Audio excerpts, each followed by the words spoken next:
Parce que bien souvent le voyage commence à Marrakech, j'en fais le point de départ de cette vidéo. À la fois traditionnelle et contemporaine, la ville rouge séduit par ses multiples facettes. J'apprécie avec un plaisir toujours renouvelé d'y séjourner. Sa médina envoûtante, ses jardins éclaboussants de vie, et la magie des couchers du soleil sur la place Djemma El Fna réservent des instants qui justifient à eux seuls le voyage. Mais si vous avez quelques jours de plus, je ne peux que vous encourager à céder à l'appel de l'Atlas, profilez non loin de là. Allez, venez! Je vous emmène bivouaquer dans l'immensité du désert d'Erkcheghaga.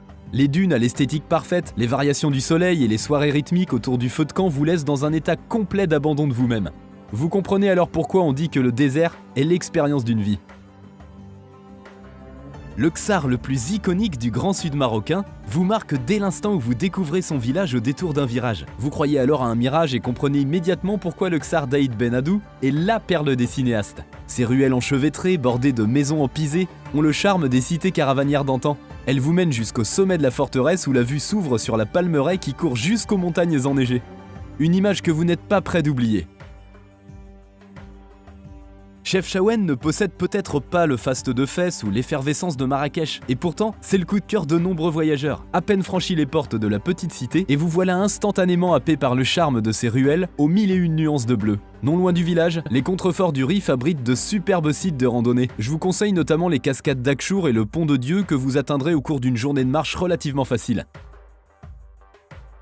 Impossible de faire l'impasse sur la capitale spirituelle du royaume chérifien, d'autant plus quand on sait que Fès enferme la plus ancienne et la plus vaste médina du Maroc. Pas besoin de GPS pour vous repérer dans son labyrinthe de ruelles au charme médiéval. Les meilleurs guides ici sont l'essence, les rencontres, la curiosité et les effluves de la cuisine marocaine qui chatouillent les papilles à chaque détour.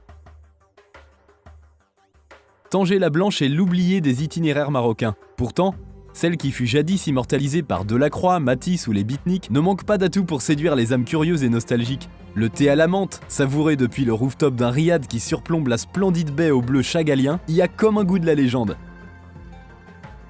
On poursuit avec Rabat, entré depuis peu dans le prestigieux club du patrimoine mondial de l'UNESCO. La secrète capitale du royaume est la seule ville impériale construite au bord de l'eau. Perchée sur la Casbah des Oudaya aux airs de Cyclades, vous oubliez le temps qui passe. Rabat, c'est aussi une médina authentique, une tour Hassan iconique et des vestiges archéologiques qui ont beaucoup d'histoires à raconter. Quand le soleil décline, embarqué sur le fleuve Bourg-et-Greg à bord d'une barque traditionnelle, grave de jolis souvenirs dans la mémoire. On continue avec celle que les voyageurs adorent, j'ai nommé l'ancienne Mogador. Dressée face au flot bleu, Essaouira s'impose comme la destination parfaite pour changer de tempo. Le charme de son port de pêche, l'atmosphère tranquille de sa médina, ses ateliers d'artistes, ses spots de kitesurf et les cris des mouettes et des goélands qui virevoltent au-dessus de la Scala tout autour de vous, concourent à vous plonger dans un profond état de sérénité. Paradis du trek, le parc national du Toubkal lance un appel à celles et ceux qui souhaitent en découdre avec les sommets de l'Atlas, coiffés de neige éternelle. Pour gravir les 4167 mètres du mont Toubkal, je vous conseille de privilégier une boucle de 4 ou 5 jours minimum, plutôt que la voie classique en 2 jours. Ceci afin de vous acclimater en douceur à l'altitude. Inutile de vous dire qu'aucun superlatif n'est assez fort pour décrire la récompense qui vous attend tout là-haut.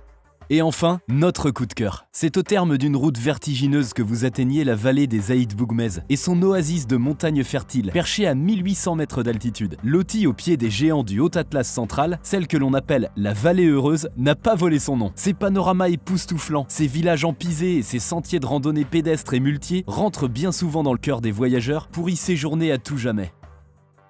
Je ne peux pas clôturer cette vidéo sans évoquer la vallée des Roses, la vallée du Dadès, celle de l'Ounila, du Dra ou du Todra. Impossible également de ne pas citer Tinegir, l'oasis de Skoura ou celle de Tigmert. J'espère enfin que mes amis marocains ne m'en voudront pas d'avoir éclipsé Asila, Meknes, Volubilis, Moulay Idriss, Agadir, Tétouan, Mirleft ou Tafraout, et j'en oublie encore beaucoup. Bref, vous l'avez compris, faire un choix parmi la multitude de spots qui ont marqué mon souvenir au Maroc relève de l'impossible tant ce pays est grand, riche et diversifié. En attendant de vous retrouver sur le site partir.com ou sur les routes du Maroc, je vous dis à très bientôt pour de nouvelles vidéos.